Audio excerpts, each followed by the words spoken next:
The shift regarding the Armor Wars project from Marvel, from a TV show to a movie, basically brings Iron Man back. Not in the literal sense as in Tony Stark being back in the live action, but rather his legacy, his background, and everything that surrounded him, from the people that he inspired, all the way to the technology he created over the years. Which is why I am here today to talk about what many call the Iron Man 4 project.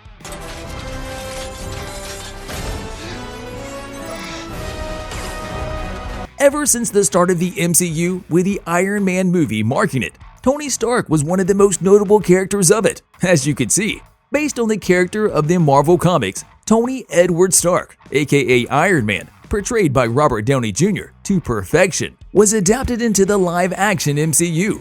Tony Stark, if you can remember, started as a plain industrialist who continued his father's legacy in developing some of the strongest weapons at the time, with the sole purpose behind all of his work being to prevent any further bloodshed in the countries where the American army sacrificed their lives for the greater good. While acting as the CEO of Stark Industries, he supplied weapons to the US military, and after seeing just how many bad people were out there, he started developing Iron Man suits to fight against the villains on Earth. He was also the first to get introduced to the Avengers Initiative, proposed by Nick Fury, after which he became a member of the infamous Avengers team, a group of Earth's mightiest heroes who would always be there to protect those who cannot do the same thing themselves. Over the years, Iron Man has had a lot of success, with Tony struggling along the way, both mentally and physically, as the thing that gave him strength and power was the same thing that also drained his life, particularly making his blood toxic, eating him from the inside. After the big breakthrough, thanks to his father's genius, Tony managed to save his life and produce a new element, an element that would later serve him to become an even more powerful individual, both on the army side of things, with the infamous suit of armor idea, as well as the power behind his suits that would also help the other members of the group, who, together with Captain America, were the untitled leaders of the group, always there to make the hard choice, which is the one thing that also made us question as to which of these two would be the one to make the sacrifice at the end of Avengers Endgame.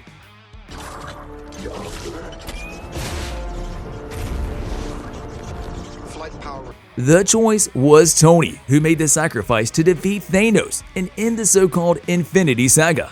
And ever since, nothing has been the same in the MCU, where despite Tony's death, it looks like something always leads up to him. Which brings me to the topic I want to talk about today: Armor Wars, the Marvel project that recently got changed from being a TV show to a full-blown movie, getting ready for a theatrical release in the near future. But before I continue, do you think that there is a way that the MCU could bring back Tony Stark? To hit that like button just like you should if you haven't already.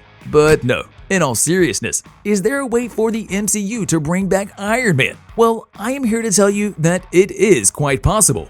Not in the literal sense, but rather the elements that made Tony Stark's Iron Man, particularly his legacy and everything that his mind created over the years, through the recently announced Armor Wars movie. It is official, the Armor Wars project is being reworked into a movie, which, unfortunately, will mean the project to be pushed back a few months, but hopefully not too much. And the reason behind the change-up? Sources say that the entire idea came because the studio became committed to telling the story the right way, which made Marvel realize that a movie is probably a better option. One character that I am happy about, however, is Don Cheadle's Colonel James Rhodes, aka War Machine, who, after starring in many movies of the MCU, is finally getting his very own movie, with Yasser Lester serving as the head writer of the project. Announced at the 2020's Disney Investor Day celebration, it was the first time we got to hear about the project, and a quick synopsis about what the project will be, with the movie said to follow Stark's legacy and his tech after falling in the wrong hands, and Tony's longtime buddy Rhodes there to clean up the mess. We can't do both. Sir, I have an update from Malibu. The cranes have finally arrived and the cellar doors are being...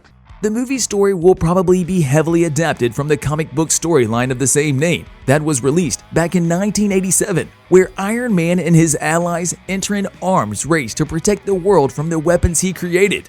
Which, when you look at it, sounds like a perfect Iron Man 4 story, right? Maybe the rumors of Tom Cruise in the role could become a reality.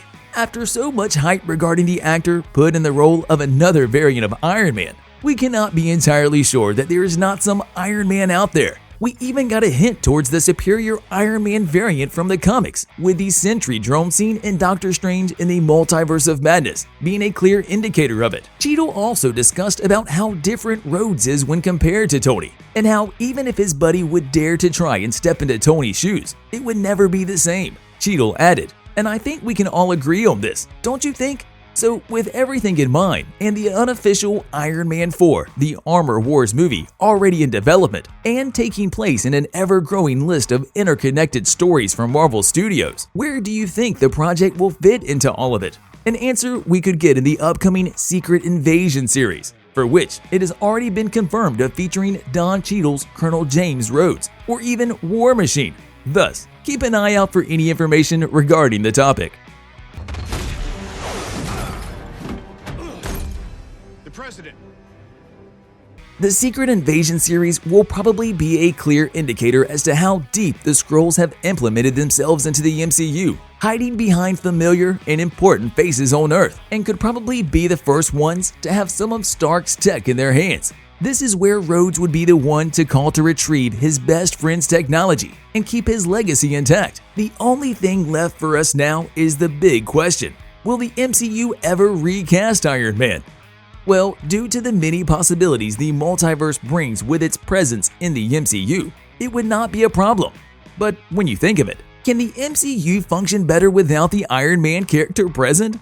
First things first, a variant of Iron Man could be on the cards at Marvel, but how much of a role the character would play in the upcoming events all fall down to Marvel Studios, as they are probably the only ones who know about any of this. We have all been witnesses to the MCU bringing in other variants of other already present characters in the MCU, mainly Spider-Man and Loki, but have yet to recast any major characters yet, which leaves the door even slightly open to the possibility of the MCU deciding to recast Iron Man at some point, if Marvel decides to bring him back, maybe even as soon as the Armor Wars movie.